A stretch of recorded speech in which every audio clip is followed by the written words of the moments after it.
where your success is our mission.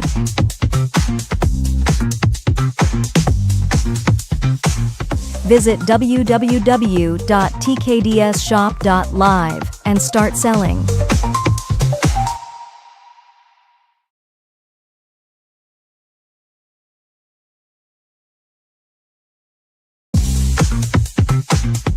Want to sell your products or list your real estate to millions of viewers?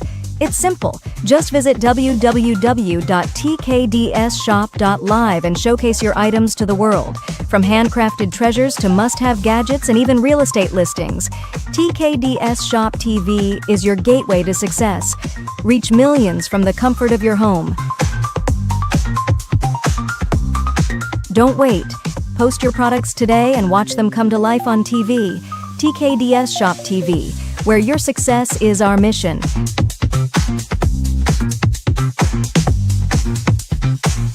Visit www.tkdsshop.live and start selling.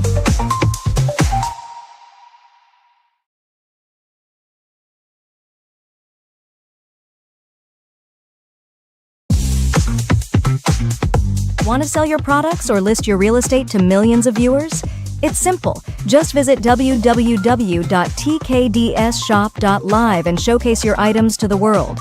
From handcrafted treasures to must-have gadgets and even real estate listings, TKDS Shop TV is your gateway to success. Reach millions from the comfort of your home. Don't wait. Post your products today and watch them come to life on TV. TKDS Shop TV, where your success is our mission.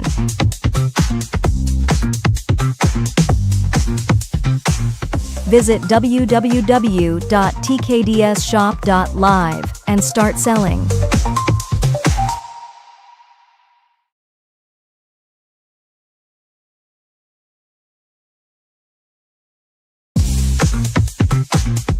Want to sell your products or list your real estate to millions of viewers? It's simple. Just visit www.tkdsshop.live and showcase your items to the world. From handcrafted treasures to must-have gadgets and even real estate listings, TKDS Shop TV is your gateway to success. Reach millions from the comfort of your home.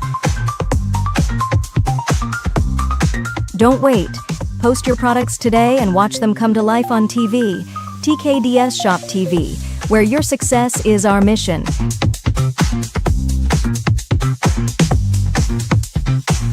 Visit www.tkdsshop.live and start selling.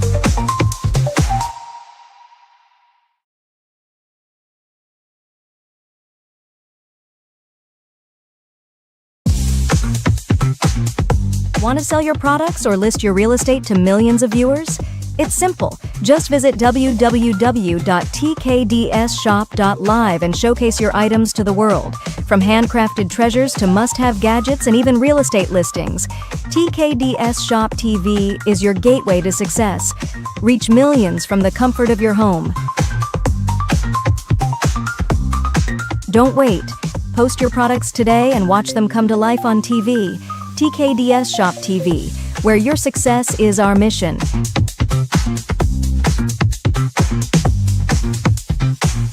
Visit www.tkdsshop.live and start selling.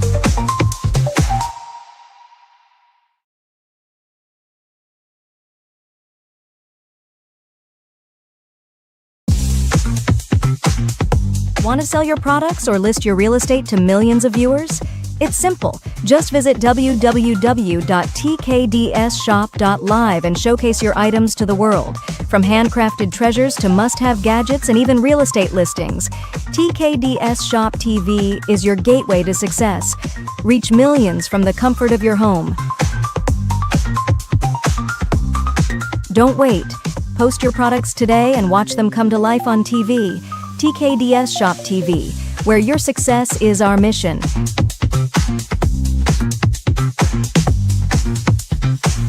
Visit www.tkdsshop.live and start selling.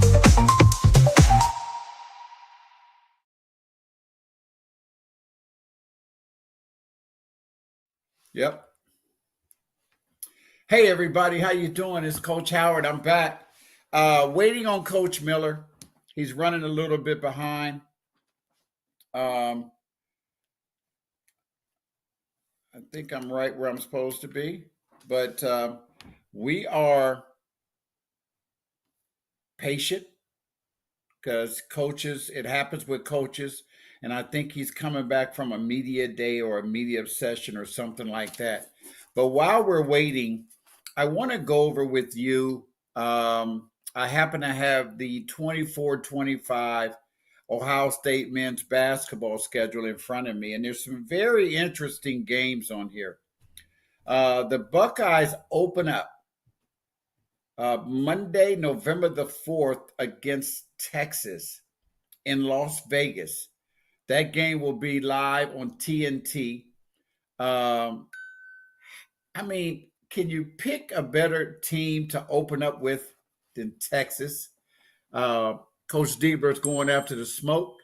He wants it early. He wants to see what his team is made of. And what better way to start your season than going up against one of the top teams in the country in the Texas Longhorns?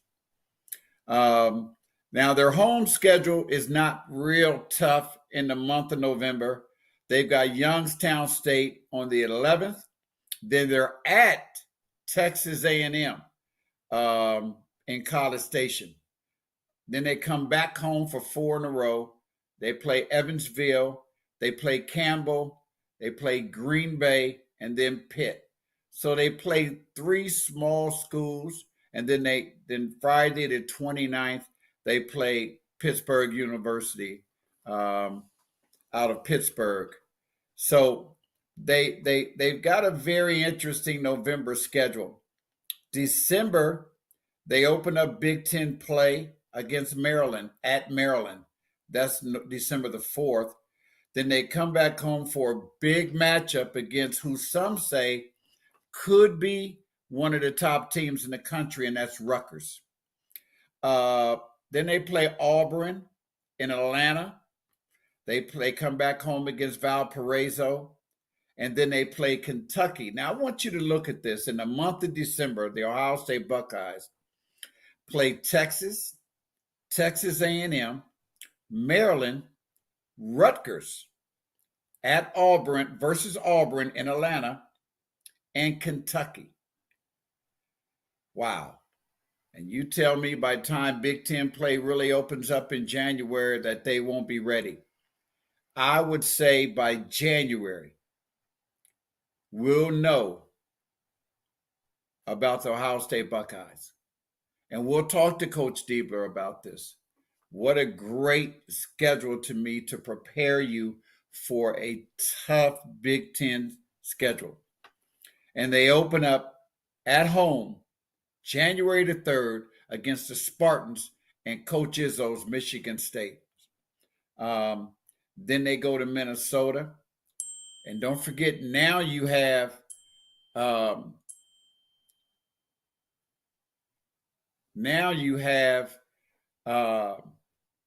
teams that just came in from the West Coast, and that's going to even help it even more.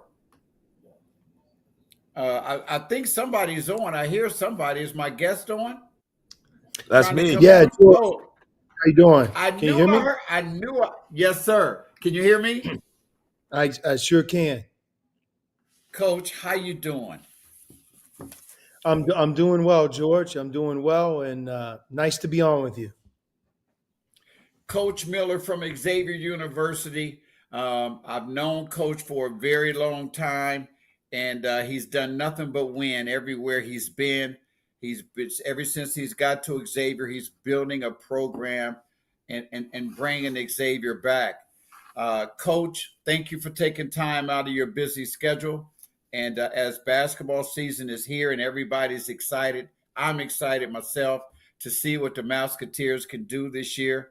Um, Talk about last year, what you're looking for this year. You finished overall 16-18 last year.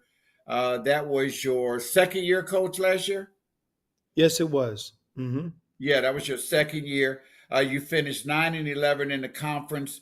What are you looking for um, to after a season like last year, coming into a season like this year? What are you looking for to get from your troops this year? Well, George, to rewind, when I got back here in year one, we had a very, very good veteran group, and we were able to add a marquee player at the point guard, Sule Boom. And if you remember, we ended up going to the Sweet 16. We were a 3 seed in the NCAA tournament. A lot of things happened fast. We knew that spring, when that season would end, we would lose a lion's share of that group. And Colby Jones declared for the NBA, became an NBA player after his junior year as well. So we went through a lot of change. And then as we experienced the transition into year two, we lost two guys, one which you certainly know well, Jerome Hunter, and then Zach Freemantle. So the two experienced returning players from my first team, I think that we were really looking forward to those guys playing a year ago. They went down in the summer, and the rest is history. I really felt like a year ago it was a great learning experience. I learned a lot.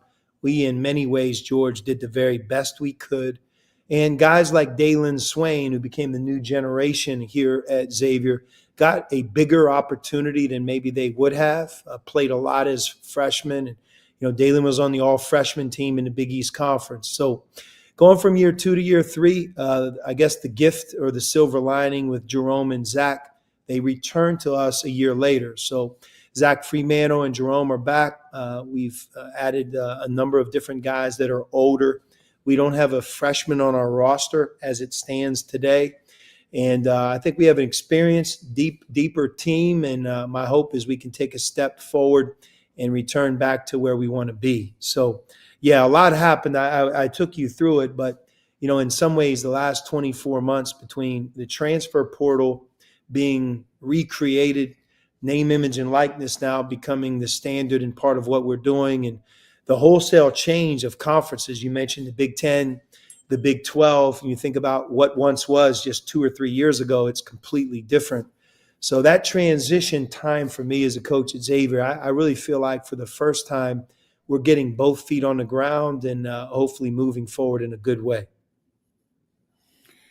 Coach, I was talking to Coach Miller, your neighbor down the street. We just touched on NIL.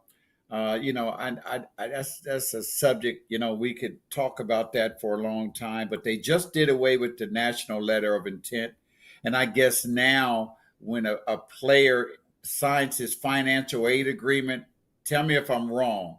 Is that when it's official? Yeah, what it does is it binds us as a university in a basketball program to them. It binds us to them, right? But in terms of them, no different than if they would like to transfer, they're able to without any, year in residence. You could do it multiple times without graduating, and it's completely different. Name, image, or the national letter of intent allows them to do similar things if they would change their mind or whatever would happen between their senior year of high school and the time they enter your campus. So am I right to say that a kid can go all the way up to they get ready to come to school and sign their financial aid or let me ask you this, when can they sign their financial aid? When they start school or before? When the national letter of intent would be issued, it would be in the fall. So I would imagine that it would go and it would be the same, right? This coming fall. Oh, okay. Maybe in about in the next month. So actually, what they did, Coach. Yeah, actually, I could be wrong because it changes. Right, but it seems like what they did, Coach Miller, is that they've just took the letter of intent, now took that off the table and put the financial aid paper on the table. So it's really about the same then, right? It isn't, because they're not bound to the school, right? So their commitment is their commitment, but Really, it's the same, George, because in the last couple of years, if a young person decided to change, even if he signed the national letter of intent, he would have the flexibility to be able to go to another school. So it just really gives the power, it gives the decision making to the student athlete, whether that student athlete is in the recruiting process or whether you're coaching him as part of your university. They have more decision making power than they ever have before. And look, it's been trending that way for a long time, and we've arrived. We're here, and there's more changes coming because, like I told Coach Miller, I was reading something, which I'm always trying to read to keep up on it. And I read something the other day where they're talking about making more changes, and also changing the NIL as it currently sits. It's going to end up being a little different as well. Do you see those things coming sooner or later? Yeah, the court case is the first step, and they've been going back and forth. The revenue sharing piece, where, I'll just speak as a basketball coach, where our players would be able to, receive money from the university through revenue sharing through the conference. That hasn't been the case yet, but we're moving in that direction. Once that's settled, then there's also a number of other issues that need to be remedied and settled. Title IX, does the money that goes to, for example, the men's basketball program have to be equal and given to the women's basketball program? Whether the court settles that, a university or a conference settles that, or even the NCAA settles that, I think that all remains to be seen on how that will be worked out. But that will be a big decision as well. And, the collectives as they currently stand that each of us has, will they go away? It doesn't look that way. Okay, if they're in fact allowed to continue, what, if anything, changes with that? So you have revenue sharing plus the collective. And I just think that it would be healthy for everybody, including the young people and their families, if there was some legislation and guardrails for them. And I'm sure that will be coming in the next couple of years. Coach, can we talk about um, a guy that you brought in? Well, he was on your roster. He's on your roster from the Cleveland area, John Ugley. How's he doing? Yep, he's doing great. He had a season-ending injury at Oklahoma, where he's most recently played, and he ended up playing, I think, all but maybe the last 8 to 10 games of the year. That also coincided with Oklahoma, slipping maybe out of the tournament when they lost John. So he was a contributor and did a good job for them in the Big 12 last year. They're now in the SEC. But to bring him home to Ohio, him being from Cleveland, like you mentioned, I think is healthy for him. He's at a point in his life, in his career, where he wants to put it all together. When he came to us late in the spring, he's very heavy, George, needed, and that's something that's plagued him as he's gotten injured. He's picked up some weight. He wasn't as mobile, wasn't in that top flight shape that he once was, and that really hurt his performance. I also think that when you're like that, you tend to get injured more too, especially as a big guy. So he was heavy. He's lost, in essence, between 40 and 50 pounds in about a 4.5, 5 month period of time. He's put a ton of work in. We're really proud of John. He's lucky he's got a great strength coach and a great facility. And I think the collection of his teammates, John being in a good place, our coaching staff and our strength coach, I think we've put him in a really good position. So, he's right now right on the cusp of being in great shape. And we need him to be a good player for us along the front court. And I have no doubt he's proven it in the ACC when he played at Pitt. He's proven it at Oklahoma. And I think if he's in great shape, especially where he's at in his career, I think he can have a really solid year for us. Well, there's no question about it that John is a good player and he can be dominating.